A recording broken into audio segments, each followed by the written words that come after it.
L'interview politique, Alexandre Carra, vous recevez ce matin Valérie Pécresse, députée Les Républicains des Yvelines, tête de liste au régional en Ile-de-France. Madame, monsieur, c'est à vous. Valérie Pécresse, bonjour. Bonjour. Merci d'être avec nous ce matin. Ce matin, justement, où des dizaines d'éleveurs en colère bloquent les accès de la ville de Caen pour protester contre la faiblesse des prix de leur production. Est-ce que vous approuvez ce type d'action ? Ce que je crois, c'est que nous devons pouvoir continuer à manger de la viande française. C'est absolument indispensable et ça suppose toute une série d'actions. Ça suppose que la grande distribution et les industriels tiennent leurs engagements de hausse des prix, de hausse de rachat de la viande vis-à-vis des éleveurs. Ça suppose aussi qu'on obtienne la traçabilité dans les produits industriels de la viande. Nous voulons savoir ce qu'il y a dans les saucissons que nous achetons, dans les jambons que nous achetons. Nous voulons savoir si c'est de la viande française ou pas. Mais est-ce que les éleveurs ont raison de se manifester de cette manière-là et d'exiger, de poser un ultimatum au gouvernement et d'exiger que Stéphane Le Foll se rende sur place ? On sait qu'il y a, y compris en Europe, une forme de dumping social sur la production de viande, y compris dans les abattoirs. On connaît la situation des abattoirs allemands, des abattoirs des pays de l'Est. J'avais essayé, quand j'étais ministre du Budget, de baisser les charges sur les emplois agricoles. L'Union européenne a refusé parce qu'on ne pouvait pas faire une baisse des charges ciblées sur une profession, mais on sait bien que l'agriculture française est en situation de sous-compétitivité. Et face à cette situation de sous-compétitivité, je pense qu'il faut que toute la filière agroalimentaire se serre les coudes avec les agriculteurs français. Nous avons besoin d'éleveurs français, nous avons besoin de manger de la viande française. Pourquoi ? Tout simplement parce que après, sinon nous nous mettons dans la main des producteurs étrangers et peut-être de crises sanitaires importées de l'étranger. Donc nous avons besoin d'avoir dans nos étals de la viande française et les Français doivent se battre pour cela. Valérie Pécresse, une fois qu'on a dit ça, que peut faire réellement le gouvernement ? On s'en est rendu compte, il y a eu un accord le 17 janvier entre la grande distribution et les éleveurs. Visiblement, aujourd'hui, les agriculteurs dénoncent un accord qui n'a pas été respecté. Est-ce que le gouvernement n'est pas impuissant face à cette crise ? Non, le gouvernement a les moyens de faire respecter l'accord qui a été signé. C'est un accord qui a été pris avec la grande distribution. S'il n'est pas respecté, il doit y avoir des sanctions. Parce que quand le chef de l'État, François Hollande, appelle les Français à manger de la viande française ou appelle la grande distribution à améliorer les marges des éleveurs, on a l'impression que tout ça est d'abord incantatoire. Non, je ne le crois pas. On l'a vu, on le voit, y compris dans la vie quotidienne aujourd'hui, quand les consommateurs, c'est-à-dire les Français, demandent des produits à leurs commerçants, les commerçants sont obligés de les leur donner. Il y a une vraie puissance du consommateur, et si les Français qui veulent de la qualité dans leur assiette comprennent aussi que cette qualité a un prix et que ce prix, c'est celui de la survie de l'agriculture et de l'élevage français, alors je crois qu'il y aura un cercle vertueux qui s'enclenchera. La grande distribution ne peut pas refuser aux consommateurs les produits qu'ils demandent. Et on le voit aussi aujourd'hui sur la production locale. Dans ma région que je connais bien, l'Île-de-France, on a une vraie demande de produits maraîchers. Vous savez que l'Île-de-France avait une grande tradition maraîchère qu'elle a perdue parce que c'était plus rentable de faire des céréales que de faire du maraîchage, c'était moins difficile.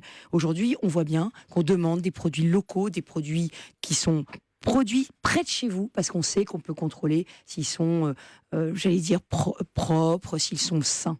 Vous avez le sentiment que le gouvernement, que Stéphane Le Foll, le ministre de l'Agriculture, a pris conscience de l'ampleur de la crise agricole qui est en train de traverser le pays ? En tout cas, il y a eu beaucoup de signaux d'alarme qui ont été tirés. François Fillon a poussé un grand cri, il a été le premier à le pousser. Aujourd'hui, le gouvernement s'en mêle, le président de la République a parlé. Donc je crois qu'aujourd'hui, tout le monde a conscience qu'il faut être au chevet de nos éleveurs et que c'est pour nous une formidable richesse que de produire autant de bonne viande française. Valérie Pécresse, ce matin, la Grèce entre dans une semaine à haut risque avec 2 tests majeurs, la réouverture des banques et une hausse de TVA de près de 10 points sur une série de biens et de services. Est-ce que vous croyez à la viabilité de cet accord ?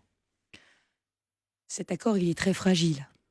Il ne faut pas cacher la vérité. Il est très fragile et aujourd'hui, la balle est dans le camp des Grecs et de leur Parlement. Mais ce que l'on voit bien aujourd'hui, c'est qu'on a un peuple grec et un parlement grec qui est un peu déboussolé parce que Alexis Tsipras leur a menti. Il a tenu un discours populiste pour se faire élire en leur expliquant qu'il pourrait j'allais dire, s'en sortir, avoir à nouveau de l'argent sans faire les réformes.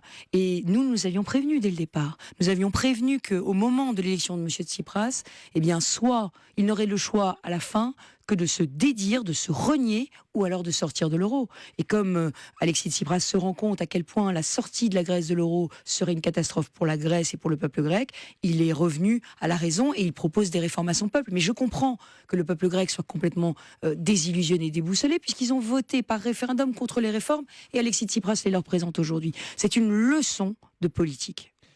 Valérie Pécresse, vous étiez ministre du budget à l'époque où déjà la crise grecque enflammait l'Europe. Est-ce que vous n'avez pas le sentiment quand même qu'il y a une responsabilité des Européens et des créanciers qui peut-être un peu plus tôt auraient dû prendre la mesure de la crise et par exemple alléger la dette ? Alors c'est toujours difficile de réécrire l'histoire. Moi, ce dont je me souviens surtout, c'est qu'au moment de l'élection d'Alexis Tsipras, la croissance était en train de revenir en Grèce. Et que le discours qu'a tenu Alexis Tsipras au moment de son élection a finalement, j'allais dire, mis toute une série d'efforts par terre, parce que les Grecs qui finalement étaient sur un chemin de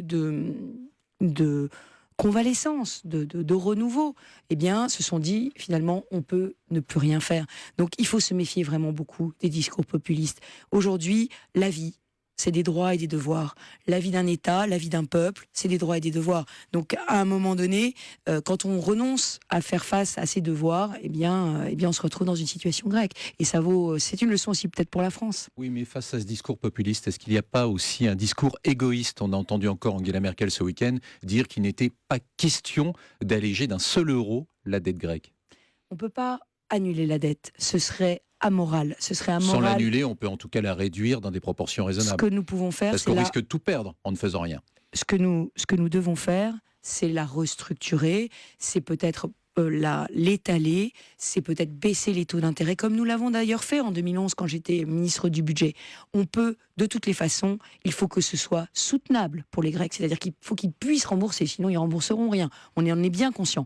Mais supprimer de la dette, comme ça, d'un coup de trait de plume, ça ce serait pas possible parce qu'on a d'autres pays comme le Portugal, comme l'Espagne, comme l'Italie qui se serrent la ceinture pour rembourser leurs dettes.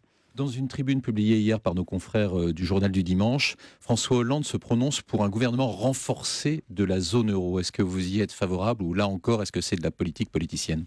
Non, mais je crois qu'en matière économique, en Europe, on a besoin de beaucoup plus d'efficacité, pas de nouvelles institutions.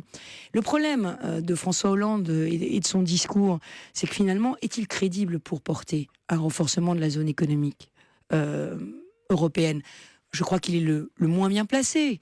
Le moins bien placé parce qu'on voit bien que la France a perdu son leadership, y compris dans la gestion de la crise grecque. Vous avez parlé du diktat d'Angela Merkel. On voit bien qu'avant, il y avait un co-leadership en Europe. Aujourd'hui, il y a un mono-leadership en Europe et que les pays européens sont obligés de faire bloc pour essayer d'influencer le processus. Donc, il a perdu son leadership.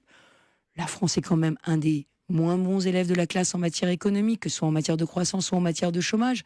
Et puis, la France passe sa vie à aller à Bruxelles demander à échapper à ses engagements européens. Comment voulez-vous qu'on soit crédible pour, j'allais dire, créer une avant-garde de l'Europe ?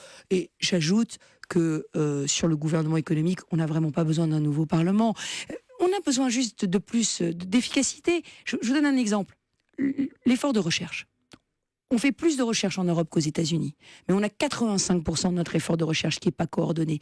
Quand, sous la présidence française en 2008, nous avons proposé une programmation conjointe sur l'Alzheimer, on a réuni tout le monde dans la même salle, on a dit maintenant on va coordonner nos efforts. On n'avait pas besoin d'une nouvelle institution, c'était pas prévu par les traités, on l'a juste fait parce qu'on était intelligent et on a fait de la politique. Vous ne croyez pas au leadership de François Hollande, en tout cas en Europe.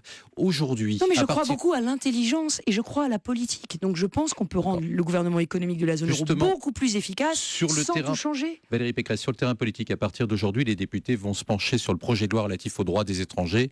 L'objectif est de mieux accueillir les étrangers en situation régulière et de mieux lutter contre l'immigration irrégulière. Est-ce que vous êtes favorable à ce projet de loi ? Mais ce projet de loi, il a une faille béante. C'est qu'il est beaucoup trop laxiste sur la question des déboutés du droit d'asile. Aujourd'hui, nous avons un sujet. C'est que nous recevons des dizaines de milliers de demandeurs d'asile en France. C'est un droit de l'homme, c'est un droit constitutionnel, nous allons continuer. Mais le problème, c'est que s'il y a 1% des déboutés du droit d'asile qui sont reconduits chez eux. Or, le sujet, c'est que nous n'avons pas le droit aujourd'hui d'être une passoire pour les flux migratoires. Ça n'est plus soutenable socialement, ça n'est plus soutenable économiquement. Donc nous devons absolument travailler. L'opposition votera contre ce projet de loi. Nous allons d'abord essayer de l'amender, mais en supprimant la rétention administrative des demandeurs d'asile et en la remplaçant par une assignation à résidence qui est totalement laxiste, qui fait que les demandeurs d'asile vont se répandre sur le territoire et qu'on ne pourra plus les retrouver le jour où ils seront déboutés, eh bien, on ouvre la porte vraiment à une immigration massive et ça, nous le refusons. Valérie Pécresse, merci d'avoir été notre invitée ce matin.